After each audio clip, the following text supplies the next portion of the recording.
क्यों शिव जी के नंदी के कान में कही जाती है मनोकामना। तो आइए जानते हैं।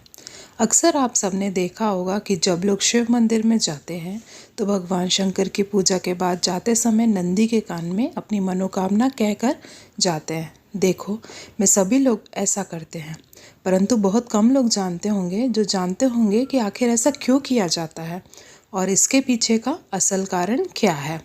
तो अगर आप भी उन्हीं लोगों में से हैं तो आप असली कारण नहीं पता है तो आज हम आपको इसके पीछे का असली वजह बताएंगे कि नंदी के कान में अपनी मनोकामना कहे जाने का क्या कारण है। मान्यताओं के अनुसार सालों से चली आ रही इस परंपरा के पीछे की वजह एक प्रचलित मान्यता है। इतना तो सभी जानते हैं कि जहाँ भी शिव जी विराजमान होते हैं वहाँ उनके परम भक्त व वाहन नंदी भी विराजित होते हैं। लेकिन हम आपको ये बताने वाले हैं कि आखिर शिव जी के भक्त इनके कान में धीरे से अपनी इच्छाएं क्यों बताते हैं। एक पौराणिक कथा के अनुसार श्रीलाद मुनि ने ब्रह्मचर्य का पालन करते हुए जीवन भर तप में जीने का फैसला किया था। अपने पुत्र के इस फैसले से उनके पिता बहुत परेशान हो गए कि उनका वंश चलाने वाला कोई बचेगा नहीं और वंश समाप्त हो जाएगा।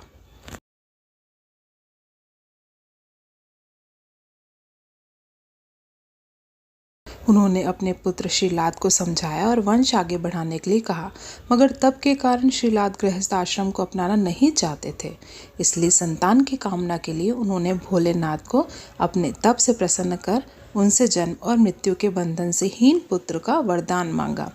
भगवान शिव ने उनकी कठोर तपस्या से खुश होकर उन्हें पुत्र रूप में प्रकट होने के वरदान दिया।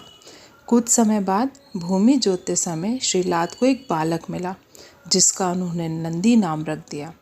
जब भगवान शंकर ने इस बालक को बड़ा होते देखा तो उन्होंने मित्र और वरुण नाम के 2 मुनि श्रीलाद के आश्रम में भेजे।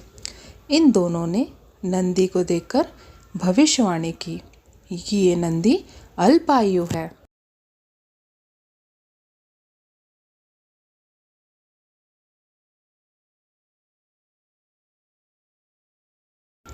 जब नंदी को अपना अल्पायु होने के बारे में पता चला तो महादेव की आराधना से मृत्यु को जीतने के लिए वन में चला गया और वहां जाकर उसने शिव का ध्यान करना शुरू कर दिया। भगवान शंकर नंदी के तप से प्रसन्न हो गए और उसे वरदान दे दिया कि नंदी, तुम मृत्यु और भय से हमेशा के लिए मुक्त हो। मैं तुम्हें अजर और अमर होने का वरदान देता हूँ। इसके बाद देवों के देव महादेव ने माता पार्वती की सम्मति से सभी गणों, गणेश और वेदों के समक्ष गणों के अधिपति के रूप में नंदी का अभिषेक करवाया। तो इस प्रकार नंदी बने नंदेश्वर।